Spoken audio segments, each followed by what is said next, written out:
Shout out to Chargers Unleashed, Sebastian Joseph Day. You know the vibes, we outside. You're listening to the Chargers Unleashed podcast with your host, Dan Wolkenstein and Jake Hefner.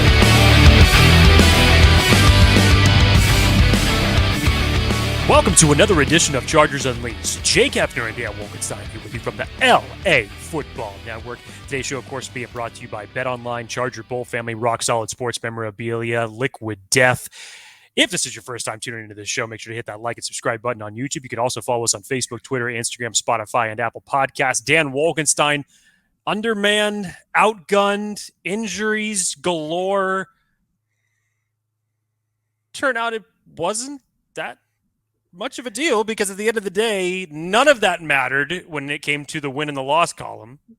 Chargers, close, narrow victory for the third time this year that they have had to rely on not their first, not their second, but their third option at kicker to secure a victory for them for the game.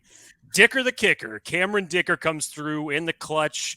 Game-winning field goal. Chargers win over the Atlanta Falcons 20-17 in a back-and-forth tale of different quarters between 1, 2, 3, and 4. They were pretty much just all different games, in my opinion. If you were watching this, it really just felt like a different football game through all 4 quarters that you were watching throughout this. Definitely some good things to talk about today. Some still things that need to unfortunately get fixed. And, you know, let's not kid ourselves. They may never get fixed before this season's over, but it's progress. As Dan says, a win is a win is a win is a win is a win. And it doesn't matter because winning in the NFL is hard. Sometimes winning in the NFL is ugly. And in this case, Chargers are now sit at 5-3. And as Dan said, we'll take it. We will take it, Jake. This is a great day. Victory Monday. Shout out to all the briskets being smoked, especially by probably Justin Herbert today. What an amazing victory by these Los Angeles Chargers. Depleted by injury and everything that's gone on in this season so far. 5-3, beat the 4-4 Atlanta Falcons. Next up is the San Francisco 49ers on prime time. But a ton to go over in this one. Obviously, you got the Chargers Unleashed hotline brought to you by BetOnline. Again, 323-374-5651.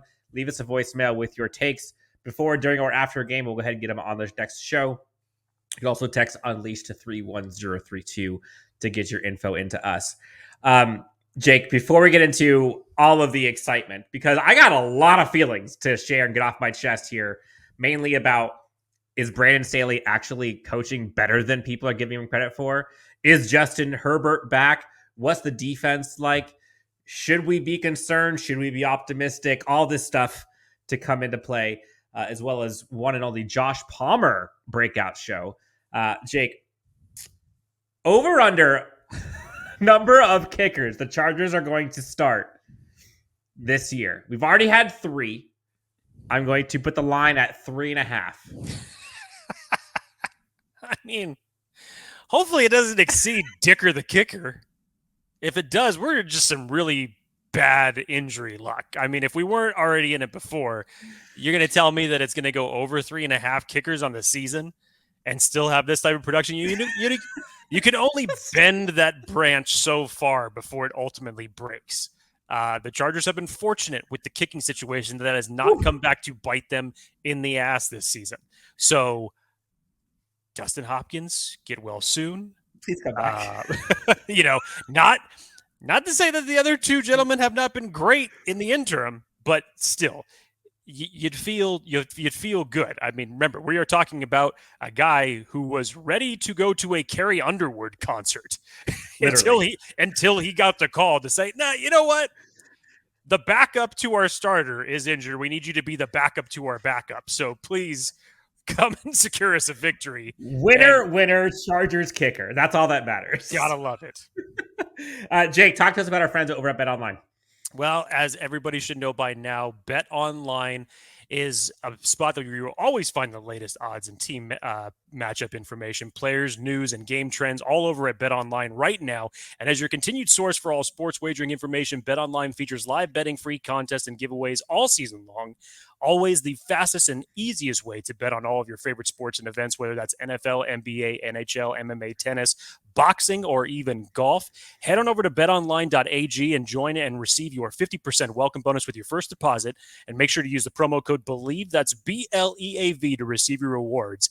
Bet online, where the game starts. So, Jake, let's kick this thing right off the clip and start with kind of how this game felt through and through. So, Chargers start the game about as poorly as you can, give up 10 straight to start the game, 2 straight 3-and-outs by the offense on just tip passes and whatever. Defense give up another 40-plus yard run play. Chargers go down 10-0 before you can even blink. First quarter's over. Chargers give up the ball again. And before you know it, we're down 10-0. Chargers offense needs to do something. And the Chargers go right down the field, respond, get it to 10-7. Chargers defense holds the Atlanta Falcons to, I believe, -5 yards passing in the entire second quarter. And Chargers end up going into the half up 14-10 after Justin Herbert shines, Austin Ekeler shines, Josh Palmer is looking good. We saw some negatives, which we'll talk about. But Jake, the first half, you mentioned it off the top, like tale of 2 quarters. Like you could not have had more polarizing play from both teams in quarter 1 versus quarter 2 than you did with these Chargers and Falcons. Like they look like entirely different teams depending on what quarter you decided to watch. It was so weird. I just did not understand it. And let's keep this in mind. The 4th straight game that the Chargers have given up double-digit deficits to start the game. Another negative stat, Dan, that I had not even realized until it was brought up. The Chargers have only scored 1 touchdown in the first quarter all season. And I think the last 4 games, they've been outscored like 51-3 in the first quarter. I mean, if the injury adversity is not bad enough that they have to overcome, this is the 4th straight week that you have put yourself in a double-digit hole. And thankfully for them, they are 3-1 in those games.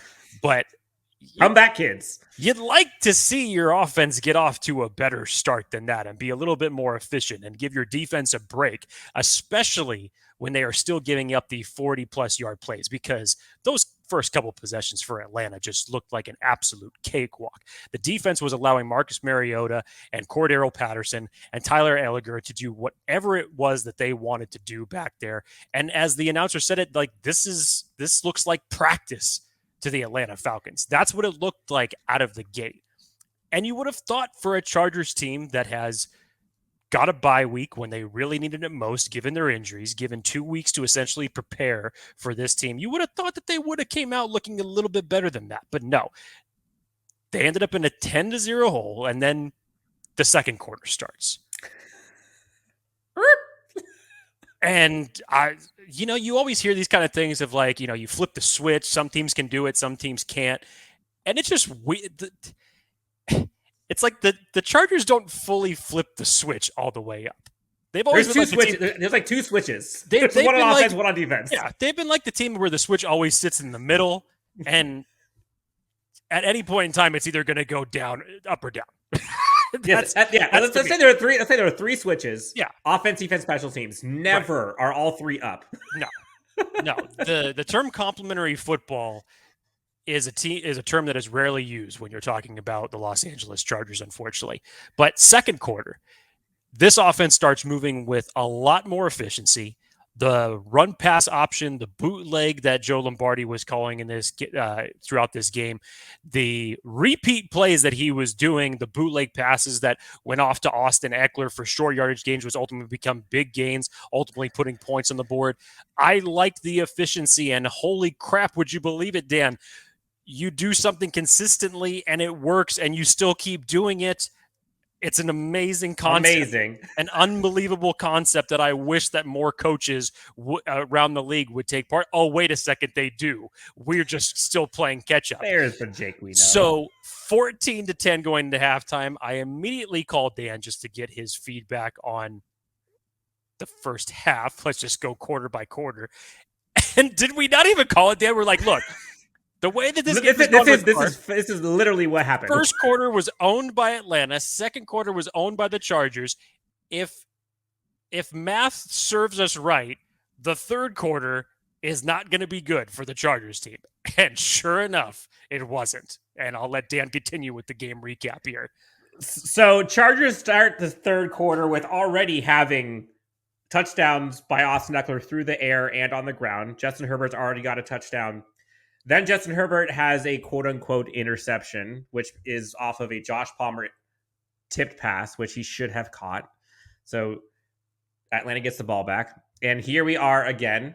The Chargers give up a scoring play to Cordero Patterson, where he just, let's call a spade, absolutely trucks Drew Tranquill, who had a good day, by the way. Drew Tranquill and Derwin James both got home for sacks today. And by the way, or on Sunday, excuse me. And by the way, Jake, do you know the Chargers are number 1 in sacks allowed in the NFL? Fewest sacks allowed in the entire NFL. Fewest sacks, okay. And again, gave up 0 against the Falcons. So say what you will about Lombardi. Mm-hmm. Say what you will about Joe Lombardi and this offense and all the play calls. They're keeping Justin Herbert clean, which you have to like. And Justin Herbert is also keeping himself clean. I'm not taking away from him. Correct. Yeah, we'll talk about it in a little bit, but Justin Herbert's pocket presence was probably the best that we have seen since week 2. And hopefully it should be an early indicator that possibly that rib injury is healing up, getting to that point where it allows him to do more and throw the rock better, as what we saw on Sunday. But Dan, this was another thing I was saying to you at halftime. They just had to stop putting themselves in these long third down situations. Now, in the second quarter, thankfully for them, they had, I think, 4 third down conversions that they converted, all of them through stellar passes, by the way, from Justin Herbert. The one that he fed into DeAndre Carter, which just threaded the needle in between two defenders, was great. It looked like the Justin Herbert that we have not seen for weeks in those type of scenarios. I liked the play calling, and I just said they have to be a little bit more aggressive on first down. And believe it or not, first play of the third quarter, it was a fantastic throw to Gerald Everett going down the field for 30. Oh, no. He bobbled the ball, and it was just a drive killer. A drive killer, because the Chargers ultimately ended up going 3 and out. Then you had Atlanta driving down the field. But wait. Joe Lombardi doesn't call plays downfield. Anywho, you have Atlanta driving down the ball, and then Khalil Mack just says, "I'm a man. I'm not 40, but I'm a man." And just yanks the ball away. Just literally, as Daniel Popper put on Twitter, a literal little takeaway from the defender. But then the Chargers give it right back from, I don't know how you don't catch this ball. Josh Palmer just goes right off the fingertips, up in the air, and Atlanta gets the ball right back. And you know what, Jake, when that happened, I immediately was thinking, great, we're going to have to hear from Emmanuel Acho talk about, Justin Herbert throws more interceptions or in crucial situations. I'm like, can we please watch one game before we talk about Justin Herbert? Just one. You know what? If incompletions were evaluated the way that Emmanuel Acho evaluates them for Tua Tagovailoa, you'd probably have more quarterbacks in the league being that elite category. But there's only certain people who choose to do that. Selective hearing, unfortunately, or selective viewership is how it is. So the Chargers find a way, Jake. They find a way. They are able, let's fast forward. So third quarter, we got interceptions, we've got drops, we've got all kinds of stuff. Khalil Mack saves the day, stripping, I think it was Drake London at like the 4-yard line. So red zone, literally taking points off the board. Fourth quarter becomes a typical Chargers show where, I actually kind of feel for Falcons fans, because the last 2 weeks they have gone through the ringer in terms of end of game stress levels. I know Chargers fans always feel it, but going back and looking at what happened with the Falcons 2 weeks ago, was it against the Jets? That crazy ending. Well, you had the Panthers. I'm sorry, the Panthers. The Panthers game. Yes. With DJ Moore takes his helmet off and all of a sudden costs the team the victory, and then the Falcons come back and win. And then this one, Falcons, somehow, the one time, Justin Herbert's ball on the last final drive of that game, Justin Herbert's balling, throwing dimes. I think he ended up like 6 of 7 or 7 of 8 on actual throws. I think one of them was called back. And then the Chargers get all the way down to like roughly the 25. And like you're like, all right, cool. We're milking the clock. Chargers, all they got to do is just run the ball and get up to the middle, chip shot, field goal. We're out of here. Just don't fumble. Just don't fumble. And what the hell happens? Right on cue, Austin Ekeler fumbles the ball. Now, you could argue, was it a fumble? It shouldn't even be that close. It's a fumble. There is no argument on it. It was a fumble. And just prior to that, like the gods for the Chargers somehow just don't like us to have nice things, easy things. It feels like quicksand every time. Justin Herbert throws it to Austin Ekeler. Austin Ekeler somehow rolls over the defender, runs all the way back into the end zone. Touchdown. Oh, wait, no, he actually was down by like the hair on his elbow, and it gets called back. So both Austin Ekeler plays go in the Falcons' favor. And so Ekeler fumbles. And at that moment happens, I'm like, oh, here we go. Then Justin Herbert, like the Force Awakening, goes and rumbles and tumbles with the defensive lineman who's returning the fumble that Austin Ekeler just gave up with a tie game with like 40 seconds left. And Justin Herbert looks at him, blows him a kiss, and somehow the ball falls down. And the Chargers end up recovering the fumble, lose like 25 yards. Justin Herbert then throws up seed to Josh Palmer, gets back in field goal range, and then the Chargers win it in regulation. Now, I will say, Jake, before we get to kind of all of the key takeaways and stuff, at that point, Chargers are lining up for a field goal. I'm sitting here watching this. I'm like, nope. They ain't making it. There's no way. Like, there's no way. Like, this third kicker, the Chargers history. The game's been too wacko. Yeah. To have Charger fans end it with a smile on their face.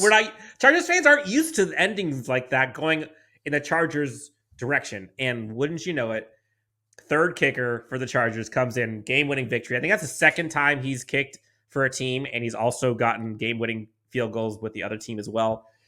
Chargers win 20-17, 5-3. Find a way to get to 5-3 in a victory where, Jake, they're without. Oh, here we go. So many people. Now, you can say, injuries don't matter. You can say blah, blah, blah, blah, blah. But we're going to get into, like, it does matter when you are out this many players. And I'm not going to lie. When that kick happened, before it went through, when the kick happened, I felt like liquid death. I felt nice like, segue. How do I get through this? When he misses this, they go to overtime. Falcons get the ball, start overtime, run like 18 plays for 84 yards and a touchdown. But then it didn't happen. The Chargers got it. Liquid death, Jake. They're murdering thirst across the world. You can find it at the local Ralph's, Roche Brothers, you name it. I still have not gotten one. So bad on my part. I'll take it. Missing out. I know. Talk to us about our tall boy friends over at Liquid Death. Well, as Dan mentioned, they look like tall boys, but don't let your eyes deceive you. If you are in your energy drink or water section at your local grocery store or supermarket, make sure that you find Liquid Death. As Dan mentioned, they look like tall boys, but they're actually not. They're one of the newest sparkling water brands that's out there today at local markets, at your 7-Elevens, wherever you choose to possibly get yourself refreshed, you will most likely find Liquid Death. So make sure that you pick yourself up a can. Stay hydrated. As Dan mentioned, they are murdering thirst everywhere. They also do a great contribution to the recycling around the country as far as their company and their contributions goes. And if you can't find them at your local spot, go on over to liquiddeath.com/LAFB to find everything you need to know about it. Pick yourself up a can of Liquid Death today and stay hydrated.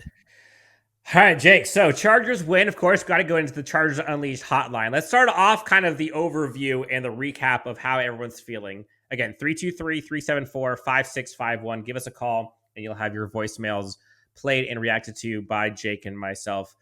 Ray from San Diego, Jake, gave us a call after the game. Want to share his thoughts about, hey, a win's a win. Dan, Jake, gentlemen, what's going on? It's Ray from San Diego. Not the prettiest game today, but a dub is a dub. Could the defense been better? Sure. Do we give up a couple of big runs? Yes. But on offense, I feel like a couple catches by Everett, one by Palmer, and this game could have been a little more high score on our side. Definitely not a pretty win, but a win is a win with what's given and the tools we have on the field and given the injuries that we have. So hopefully the positive outweighs the negative this week, and a dub's a dub, like I said. And bolt up. Let's go Chargers. On to the next. Love the show. So, can't wait for this one. you know what I appreciate on that call, Dan? It was right down the middle. Because that's the truth of what this victory was. It really was. There's no way that you could look at the positives of this game and take the dub without also acknowledging the negatives. I get it. A win is a win is a win is a win is a win. And you'll take it in this league that is very difficult to win in. However, the same situations have occurred that they have occurred over the last several weeks, Dan. Look, the absence of Joey Bosa to this defense seriously cannot be understated because opposite of Khalil Mack, there is nobody that can set the edge on this defensive line right now. Not Jerry Atauchu, not anybody of the other pass rushers that can do it. Even when Chris Rump was subbing in there, unfortunately, he was not able to set the outside edge, which has led to the number of 40-yard runs that teams over the last 4 weeks have been able to rip off against this team. Kenneth Walker, Nick Chubb, Dameon Pierce. Yesterday, Tyler Allecker rips one for 44. Clyde Edwards-Helaire. I mean, these were problems that were there even when Joey Bosa was playing. So this has been a trend essentially for the last 7 weeks. And it is something that I unfortunately believe that I don't know if the Chargers are going to be able to shore it up. And even if they do, it hopefully will not be too late. So what Brandon Staley at least was able to figure out, especially in that second quarter, adjustments. He tightened up the screws and he realized, well, I don't have my edge one. My edge two is currently being double teamed. I have nobody who can back him up to create any semblance of pass rush here. So what do I have to do? I have to call a number of exotic blitzes. Enter Drew Tranquil. Enter Derwin James. And you were able to fluster Atlanta enough that on 2 consecutive drives, you stopped them. And the offense was able to go down and score points shortly afterwards. In my opinion, until Joey Bosa returns, you're going to need to get creative like this with your blitz packages. But they should be creative regardless. Like yes. And again, if you want to take it as a little nugget of something that looked good, again, in the Denver game, probably their best defensive performance, but albeit you're going up against an inept offense at that particular point in time with the way that Russell Wilson was playing. And yes, you were able to get to him a number of different times. But like this moving forward, talk about the game coming up against San Francisco, the game beyond that against Patrick Mahomes. These are going to have to, unfortunately, be the things that you dial up. And you just better be sure that they get home. Now, flip side, offensively, let's all agree. This could have been the best that we have seen Justin Herbert play, regardless of what you want to say for stats. 1 touchdown, 1 interception that was not his fault. Air quotes. This was the best that he had looked from a health standpoint. His pocket presence, his mobility around the pocket, the accuracy. Bootleg throws that we see him throwing down the field. It was killing me to see that some of these throws that he was ripping off were then called back 2 seconds later because of penalties. Which is a problem. At least 3 plays that I saw, whether it was a run that we ripped off or it was a nice pass from Herbert, get called back due to an illegal man downfield or a hold or whatever it was. It was just strictly, it was so debilitating. Jake, just think about the final drive. The final drive, he had the first throw right off the clip, got called back. I think it was to Everett, got called back. Then he had the ridiculous throw that then had to get called back again because of the 25-yard fumble recovery. And then had to go do it again to Josh Palmer, all in the same drive. And I didn't even get to the drops yet. the lack of assistance from his receivers, dropping balls on where players aren't even anywhere close to him. And they're literally hitting their hands or their face. Yes. Tom Brady knows exactly what that feels like because yesterday in their game, he had 8 drops, and you saw what that did to their offense. But back to the Chargers, and specifically Justin Herbert. I loved the way that he looked yesterday. Best he's looked all season. When you can get Justin Herbert outside of the pocket, much like a Patrick Mahomes or a couple other quarterbacks in this league, they can be dangerous. And when creative type of an offense that you can call some of these plays, because I have always loved the play calling as it relates to bootlegs because Justin Herbert sells it properly. The players that are drawn up to carry the executed plays is good, i.e. Austin Ekeler. You at least 90% of the time are getting positive yards off of those. So when you can put Justin Herbert in a situation, he sells it beautifully. And when he's got the cannon to show for it and you're aggressive with some of these play action calls, they could be extremely beneficial with you. The first thing is you have to call it. Second thing is you have to execute it properly, i.e.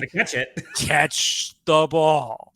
So, yes, positives to take away from a standpoint that we may be seeing Herbert coming back to his old form. And when you have games like San Francisco and Kansas City on the horizon, it really couldn't come at a better time. But you got to be better from an offensive execution standpoint and damn sure better from a defensive standpoint. Look, there's a ton to take away from this game positive. And again, I'm sick and tired of everyone on the negative Nancy, Debbie Downer train about like, oh, well, it wasn't pretty. Like, I'm kind of talking to you, Jake, a little bit. It's fine. A little bit. Look, the Chargers are, I don't need to go through it. Go on Twitter or look at it. The Chargers are without like a dozen dudes, like double-digit guys who are impact players on this team. And you may have lost 2 more in the process of this. Yep, we're waiting on news for both Trey Pipkins and Austin Johnson, both of which had knee injuries. We'll find out the extent of it sometime later today. At least that's what Coach Staley said. Jake, when you are without, at some point in this game, you're without your right tackle, your left tackle, your wide receiver 1, your wide receiver 2, your running back 2, your tight end 2, and your quarterback has injured ribs. What do you expect? I'm sorry. What do you expect? Now, flip to the other side. When you're without your CB1, your edge 1, your edge 3, your IDL, let's call it 2, 3, you're hoping for what? When you're on your kicker, not 1, not 2, 3. I'm sorry, but these Chargers fans who are expecting the Chargers to blow teams out and to impose their will and to go through this stuff, like, it's unrealistic. Like, you have a banged up Chargers football team who have found a way to be 5-3. Look at some of the teams that are in the other side of that. Look at the Rams. Look at even the Bucks, to be honest. Look at the Packers. These teams are decimated. Look at the Broncos. And they are not winning. And it seems as if Chargers fans are lumping the Chargers in with that group. They are not.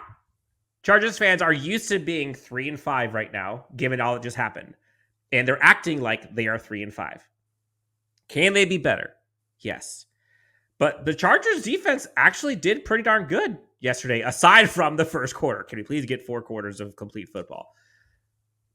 I think it was the fourth quarter and the second quarter. The Chargers defense gave up like literally negative yards. Michael Davis, I think, only gave up 18 yards when he looked Marcus good. Mariota was targeting him. He looked good. So look, I think the interesting part of this is, you know, we're so used to hearing people get on the case with pitchforks about the coaching staff and Tom Telesco. But like, we're getting to the point where is Brand Staley and Joe Lombardi, are they getting enough credit? Like, look, like this past game, Joe Lombardi didn't drop the Gerald Everett catch to start the third quarter right in his hands. Joe Lombardi did not fumble the ball that the Chargers' Austin Ekeler had right before he loses 25 yards from the fumble.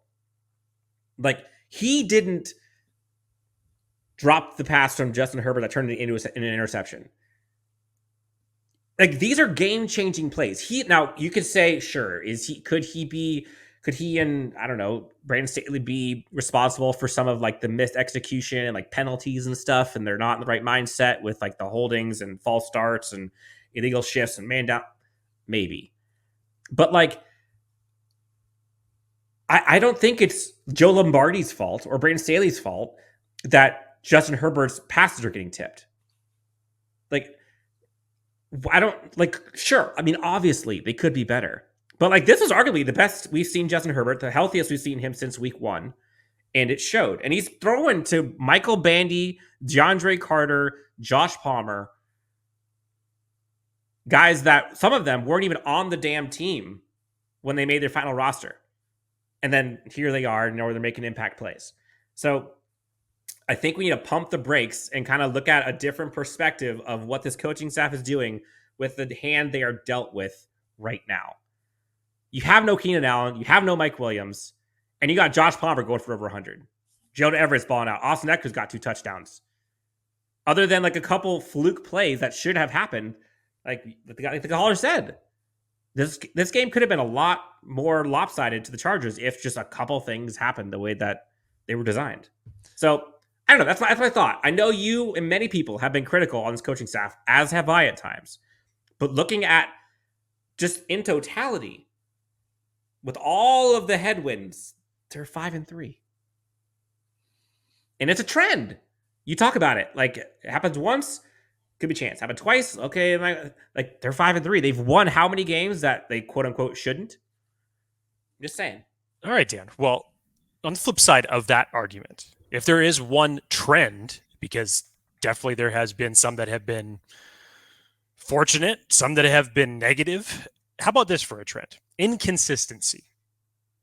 You can make the argument that is a good summarization of 100%. this Charger season. And somehow they're 5-3.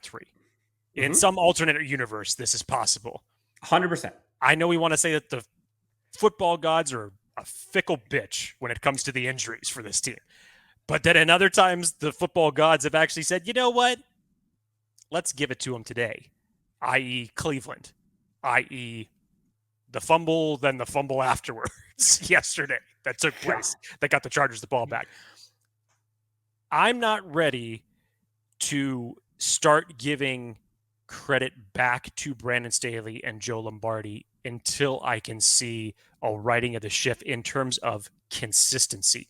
Yesterday was a better start.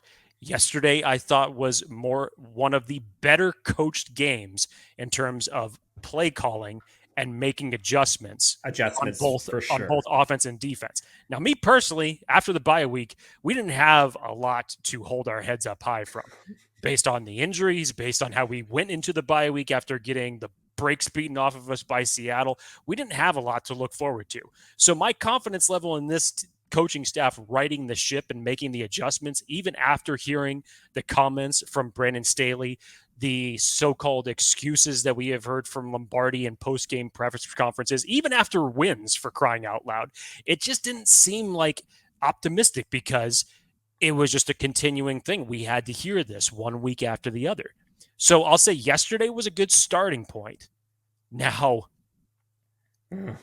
you better have a ironclad game plan for these next 2 weeks, because these next 2 weeks you are dealing with two teams that have some of the most offensive firepower of anybody in this league. And one team in particular, being the 49ers, they have a defense that can absolutely obliterate you. So, and they have Christian McCaffrey now. So yeah, if it's not bad enough. So you're just going to have to have every idea imaginable that you can think of, because we said winning is not easy in the NFL, and sometimes winning's ugly. But if you want to win these games, it's going to require a little bit of luck, and it's going to require a good fucking game plan is what it's going to require. So look, let's go to work. I think it's important to call a spade. Like, I think if I'm giving game balls out to this team yesterday, Khalil Mack, I give it 1-2. I'm giving one to Justin Herbert and Josh Palmer. Those are probably 3 that I'm giving them to. Now, you can say, sure, give it to the kicker, but I don't know. Those 3 guys, I think, really imposed their will on that game and stepped up. Now, I think what is important that I hope everyone is listening to and watching is, can the Chargers be better? Yes. Have they played their best brand of football for 4 quarters yet this season? Absolutely not. Are they decimated by injuries? Sure. Could coaching be better? Could they be more aggressive at times? Yes, there's always room for improvement. The Chargers are 5-3 despite all of that.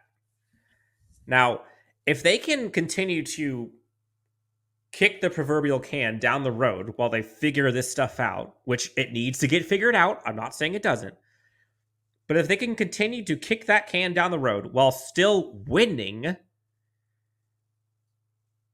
that's not too bad. It's not too bad. If they can continue to do that while the team, in theory, should be able to get some of their guys back, i.e. Keenan Allen, Mike Williams, Joey Bosa, et al., that's reason to be optimistic. If they can stay in the hunt somehow, despite it all, there's reason to be optimistic. There's real optimism. The Chargers are still in the playoffs right now.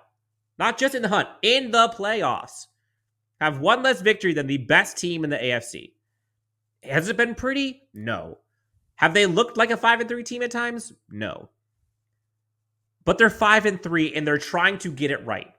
I would rather the team be 5-3 trying to get things right and finding a way than the flip side, 3-5 but looking like a juggernaut. Because no one cares. And we've seen that. Chargers fans have seen that. And I'm tired of it. If we can get all the way to the AFC Championship game and have wins like this every single week, no apologies from me. I will smile ear to ear the entire season. I don't know what coffee or beverage you've been drinking with, Dan, but whatever the hell it is, maybe people need more of it. Maybe they need to be a sponsor on the show. I don't know. This is what Chargers victories do to me. Have I trickled over to you at all? At times you have. But they're very rare occasions. At times Fair. you have. Okay? Look, I'm not saying that the Chargers can't do it. I'm saying that yesterday was a good first step. You're saying they won't. That's what you're saying. Look, I'm looking directly in front of them. I'm not talking about kicking the can down to another 4 weeks because realistically, you're going to have the same injury report that you had this week going into the next 2 weeks.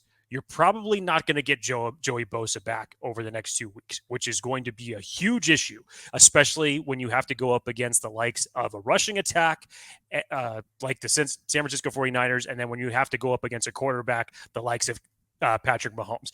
By the way, you still got to go up against the Titans. Correct. So if you're not setting the edge on, I do expect Joey Bosa to ultimately return by the Titans game, hopefully. This would be the first week window that really the clock should be starting for him to return based off of his injury projection when that ultimately went down and when he got surgery. Should you have Keenan Allen back within the next 2 weeks? You'd hope. I don't know if you're going to get him back for San Francisco. I don't even know what to think about that injury anymore. The fact they didn't put him on IR like Parham, I guess, is positive. You think to yourself, if he's going to come back at any stretch this year, you'd hope it would be when the Chargers are technically still in the race to have his contribution mean something. So you're going up against one of the better defenses in the league, and you essentially need every weapon that you can. So I'm just saying, this isn't the Atlanta Falcons, where statistically is one of the, worst defenses in the league statistically, down there in the bottom of the barrel. I know the Chargers aren't that much different when it comes to their defense and what they're giving up. But this is one of the tougher defensive tests that they have had all season long. Sure. And again, do I think that the Chargers, with what they have shown me thus far throughout this season, that they can come up with a game plan? Look, the toughest, grittiest game that they have been in was in week 2 against the Kansas City Chiefs. And with the exception of one mistake that resulted in a 99-yard pick Still can't six, believe that. I thought offensively that game plan that they called was good, was efficient. The defense showed up on a number of different ways. Can you do that over the next 2 weeks? Can you bring that type of game calling and ultimately player execution magic? Can you do that? I think what is lost on this, and it's I get it, but what's lost is like the Chargers could now literally, Jake, the Chargers could lose 3 in a row starting this week, and they're still in the hunt and can easily still get in the playoffs, like easily, not just a little, like easily. They'd be 1 game under 500 with like 4 to play. Easily. Now, the Falcons victory. AFC is starting to cramp up a little bit. I mean, you look at 3 teams already that you have in the AFC East. Mm-hmm. That's 3 teams alone right there. You have your AFC North, which looks like, for the time being, it's being dominated by the Baltimore Ravens. You still have Cincinnati that's creeping up slightly behind them. Yep. You look at our division, we already have Kansas City ahead of us. And then you look at the Titans. Obviously, it doesn't look like anybody else is going to be coming out of their division. So it's starting to compile. And when you have one division that already technically has 3 teams in playoff contention as it stands right now, that could be the difference between making it or not making it. Statistically, Chargers got 5 wins. I understand. They're in the 7th spot. Okay. Patriots got 5. They're 5-4. Bengals 5-4. After that, Colts 3-5, 3-5 Browns, 3-5 Broncos, 3-6 Jaguars. Those are the guys coming up ahead of you. You're still in the hunt if you lose 3 in a row now. Again, that's because you won this game against Atlanta. So what I think it just blows my mind that perspective. The Chargers are now 5-3, and people are already writing off the season. And if they lose next week, fire Lombardi, fire Staley. That's been a narrative for the last year and a half. But next week, if they lose and they're 5-4, they are firmly in the hunt. And there are probably 10 teams in the NFL that would do anything to be in the hunt. So I think sometimes Chargers fans act a little entitled. What? Chargers fans? Which is weird. No, my friend. I don't think that we act entitled at all. Here's the difference. No. There are 2 franchises in this league. Yes, you do. You do. Hang on a second. There are 2 franchises in this league that will not be named that definitely act entitled. The Chargers, on the flip side of that, Dan, I don't believe that they act entitled at all. But like other franchises that have gone on to win multiple championships and have long-term success, you get used to that. What is it that the Chargers have experienced for the better part of 20 years? They are used to losing, disappointments. It's almost like a defense mechanism that you're putting up in front of you to just kind of soften the blow, that when that whole notion of Chargers going to Charger, or, the football guys are just going to, shoot, come down from the heavens and cause some fluke thing that we've never seen before happen and ultimately leads to the Chargers losing a game.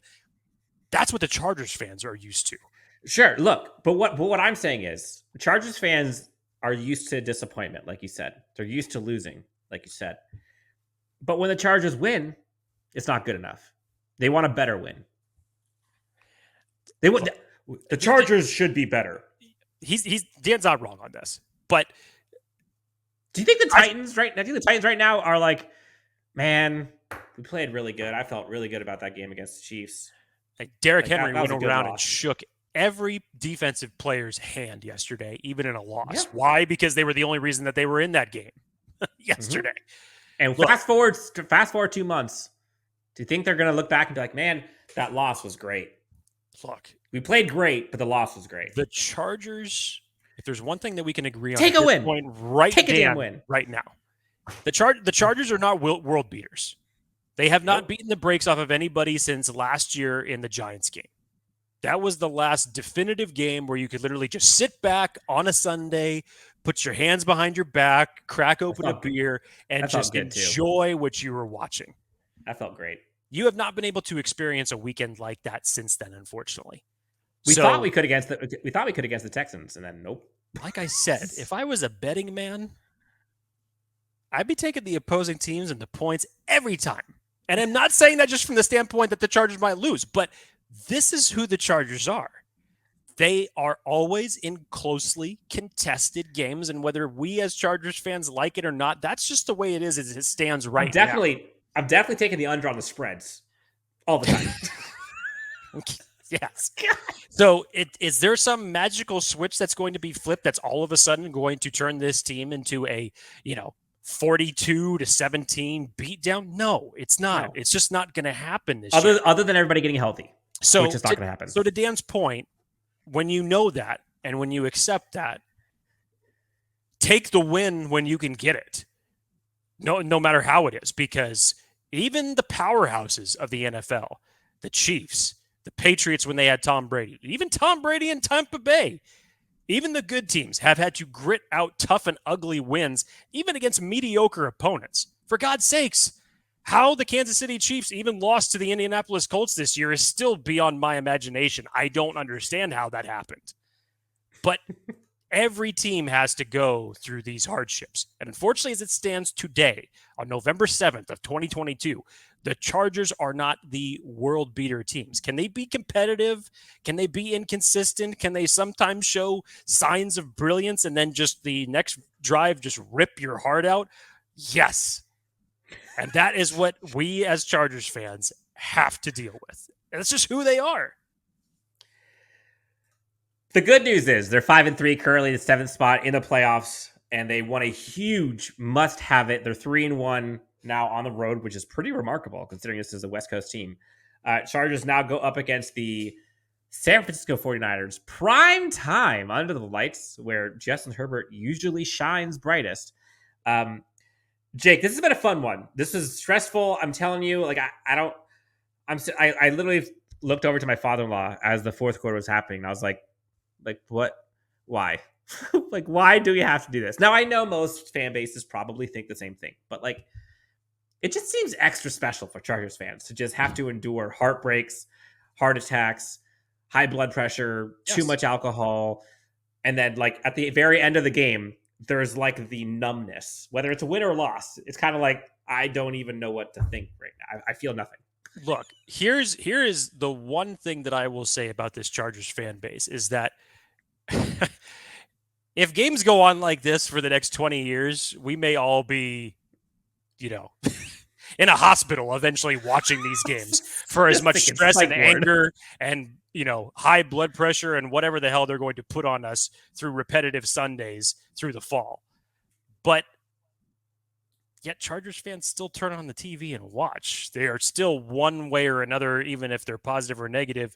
In some form or fashion, they're still dedicated to this team in a weird, wacko sort of Even way. The folks over in San Diego like Ray. Shout out to Ray in San Diego. Look, you just have to embrace this team on what it is right now. Do you have to be happy about it? No, I'm not saying you have to be happy about it, nor am I saying that you can't voice your opinions. And if you want to be one side or the other, move the needle to the negative or the positive side. I'm not telling you to change your perspective. You just have to understand this is who this Chargers team is right now. And to Dan's point, can they get better? Sure. Can game plans definitely get better? Yes. Can coaching be better? Absolutely.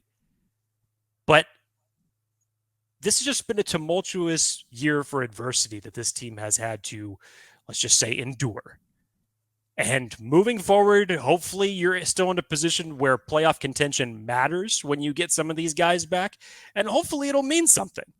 But do not come on here expecting 100% absolute obliteration. Because I'm sorry to spoil it for you, that is not happening in any game this year. So if you want to save yourself some stress, here's a recommendation. Just turn the Chargers game on in the last 5 minutes. If you want to save yourself the good portion of 3 hours of stress and misery on your soul. Or- Just turn the game on in the last 5 minutes, and that way you only have to endure a short period of stress. Whether it's a win or a loss, you're still going to endure stress within that 5 minutes. But at least for you, it's only going to be a shortened version of it. No, that is fair. I want to have shirts created that just says, despite it all. That's all I want to have. Despite it all. That should be like the Chargers slogan. They are 5-3 despite it all. They have endured so much. They have been resilient. The coaching has asked for a tough, rugged football team, and that's what 5-3 football teams do. They find a way despite it all. For Jake Hefner, you can find him at Jake T. Hefner, myself at Dan W. Sports. Shout out to all the Chargers fans who are still watching, tuning in, supporting this team through thick and thin, being critical and positive. At the same time, it is possible. Thank you guys so much for tuning in, and gals for tuning in. We'll talk to you next time on Chargers Unleashed.